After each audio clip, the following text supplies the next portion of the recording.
આજે તો રોડ ઉપર ઝાકર એટલો હતો ને કઈ દેખાતું જ નહોતું, ફૂલ લાઈટ મારો તો કઈ દેખાય જ નહીં। अच्छा ठीक है।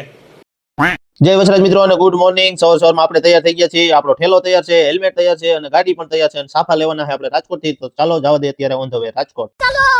ગાડી કાઢી નાખી અને હાલો હવે જોવો તમે ખાલી ઝાકર તો જોવો, કઈ દેખાતું જ નથી યાર। હાલો આમાં રાજકોટ પુગાડવાની છે। આવી ગયા રાજકોટ ને આ બિલ્ડિંગ માંથી સાફા લીધા આપણે આટલા અહીંયા બાંધી દીધા અને હાલો હવે ઓન ધ વે હાજી ડેમ આવી ગયા। હાજી ડેમ ચોકડીએ અને સીધા આવી ગયા આપણે ગાર્ડન માં, કારણ કે એક વરાજાનો સાફો બાંધવાનો ફોટોશૂટ હોય ને। હાલો સાફો વરાજાનો બાંધી દીધો અને ગાર્ડન માં તો 4-5 વરાજા રખડે, બધાનું ફોટોશૂટ એક કર્યો હોય ને, સનસેટ વ્યૂ। આને કોનું ફોટોશૂટ છે? ये भी मेरी गलती है।